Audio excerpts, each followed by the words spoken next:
Welcome to the Monday GPS. You came here for the truth, so let me unveil that for you. What if I told you that the economy just broke and that major deflation was headed your way? Well, I'm going to show you exactly why we should all be paying attention, beginning with this, to set the tone. 70% of Americans think a recession is coming, and of course, they talk about what people are doing, and that includes paying down debt, because as interest rates rise, this is a big concern. And interest rates is really the core of what's happening, because when you borrow at super cheap rates, everything is fantastic. But when suddenly that becomes more expensive, things don't look so rosy. And you see the consumer, which is the engine of the economy, when they start to anticipate a problem, they back off the gas pedal. And that's what we should be paying attention to. There are many indicators of that, some of which we will cover today. Take a look. Some consumers are giving inflation the bird with a whole chicken. Rising prices for breasts and thighs cause penny pinchers to grab butcher knives. New life for depression recipes. You see what's happening here? The simple foods, which might be good, that's not necessarily the case, but you see the consumer sentiment, you see the change that's happening with consumers themselves and their attitudes and their perceptions and everything. And their purchases have changed. This is just one anecdotal piece of evidence. They do show you the data, of course, around it. But remember that.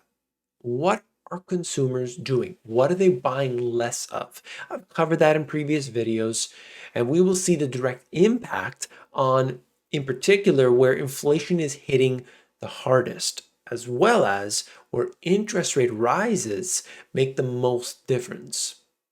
This is Loan Depot. Retail mortgage lender Loan Depot has announced that it will cut a further 2,000 jobs by the end of this year, a move that will see its workforce reduced by 4,800 employees in total between the beginning and the end of 2022. So of course, this is just one company, but we see the pattern repeating. When these factors here, interest rates and mortgage rates as a result, and you look at consumer sentiment on the whole, consumer purchases, consumer attitudes, this gives you an idea of what's been happening over this last little while things have changed really significantly in 2022.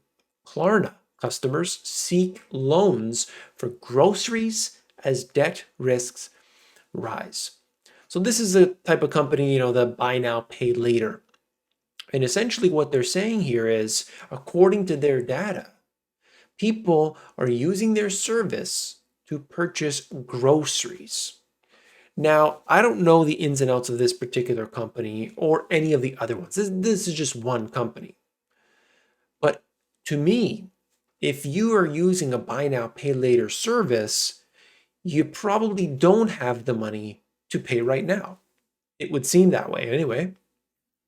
Sometimes, if you use your credit card, in a sense, it's buy now, pay later. You don't have to pay for 30 days. And that could work out great. You add on cash back, maybe you got points and so on. Great. But we're talking about the people that hold a balance, people that pay interest. And as interest rates rise, that becomes a bigger and bigger issue. I saw one of my subscribers send me one of these, type of, I don't know if it was the buy now, pay later, or one of those, you might call them loan sharks or cash advance or one of these type of services, that the interest rate on that product was 46% APR. Now, of course, somebody pays it off right away. Maybe it doesn't hit that hard, but a lot of these cases here, it's how can I say it any differently? It's not good. It's not good for a lot of people. And here's where we start to see things broken. Things are breaking. It's a multi-step approach.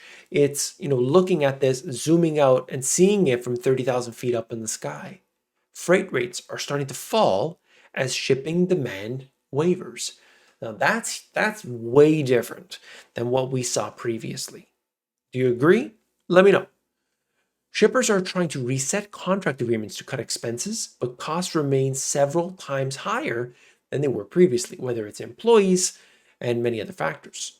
Okay, so you see that they're actually going and saying, I know we made that deal a year or two ago, but we got to change the deals that are being discussed here. You see that very clearly.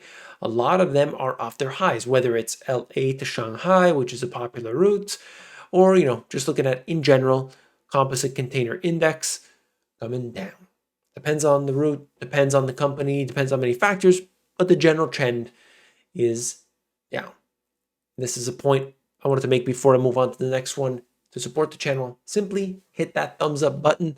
The only thing that should be going up right now, other than inflation, is those thumbs up. All right, thank you for that. PC shipments suffer steepest decline in years. Even as the 2-year computer buying boom wanes, PC shipments remain above what they were 2020. Okay, so we see, a little bit of mixed information. That's what I'll get into here. It's not always, and it never is. If you study the cycle from, let's say, 2007 up until, all the way through to 2011 or 12, nothing is 100% certain anywhere in that zone, whether we're looking at the stock market or the economy in general. So we take it for what it is and we, add up each side of it. But certainly we see a change. We see a big change. Computer chips face toilet paper hoarding moment as shortage turns to glut. So it's part of the same information, but it's interesting to say the least.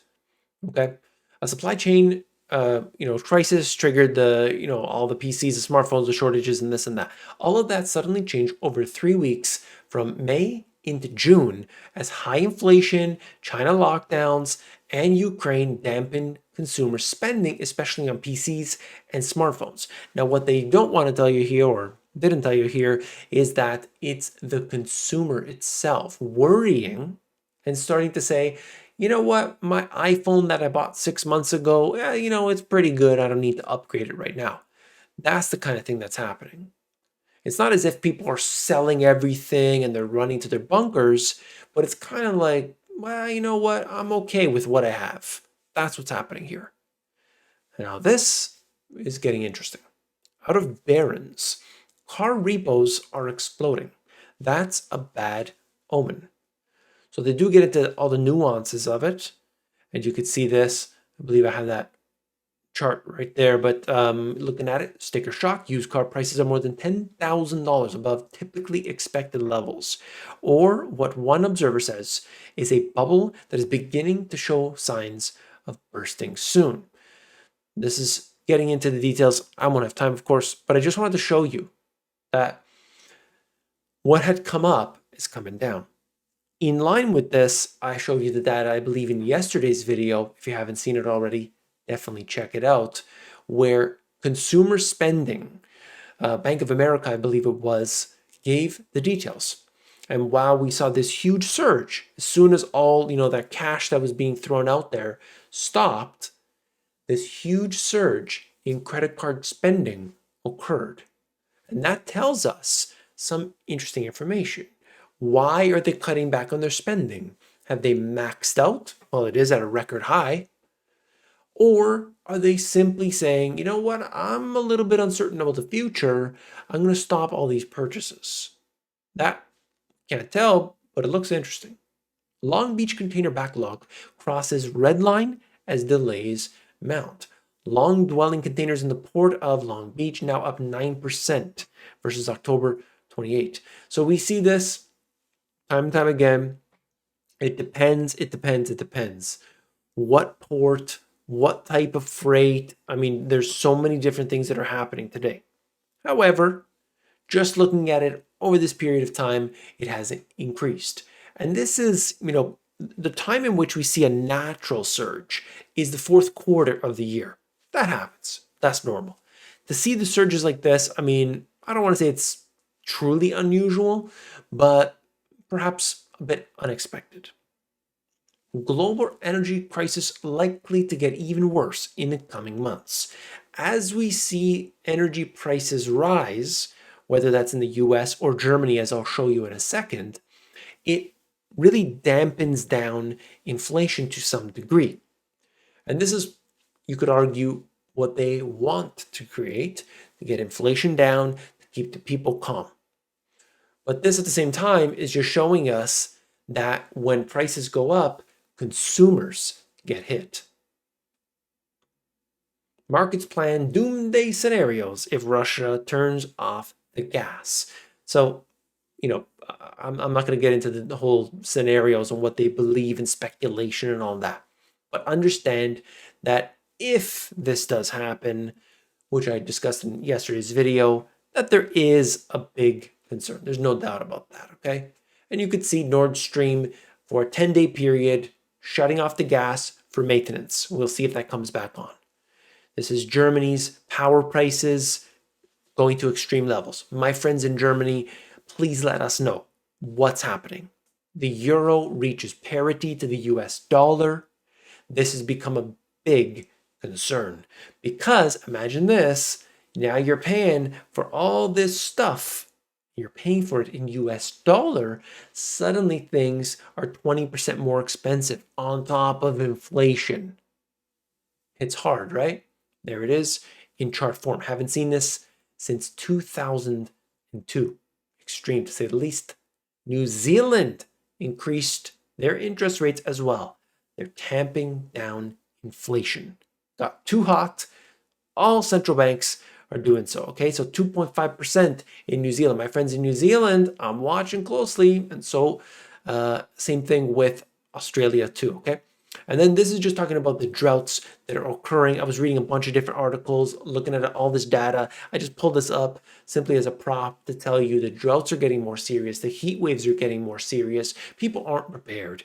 People need to do whatever they can. And if you're living in a place that's prone to drought, my advice to you is, please take this initiative. Take the time now that you don't have to think that, you need to buy the S&P 500 as an investment. Perhaps some, way to access water is probably a much better investment, in my opinion. And just an example of that, you might know this is Handyman, Handee man, Handyman, who moved to Arizona. He set up, I think he's sort of outside Phoenix area somewhat. He bought land, 40 acres for 40 grand, a few years back.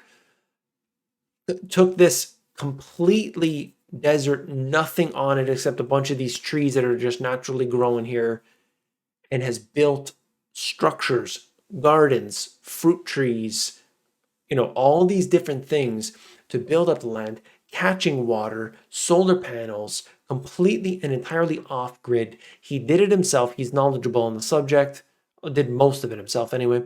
This is the kind of thing that I wish more people would be interested in.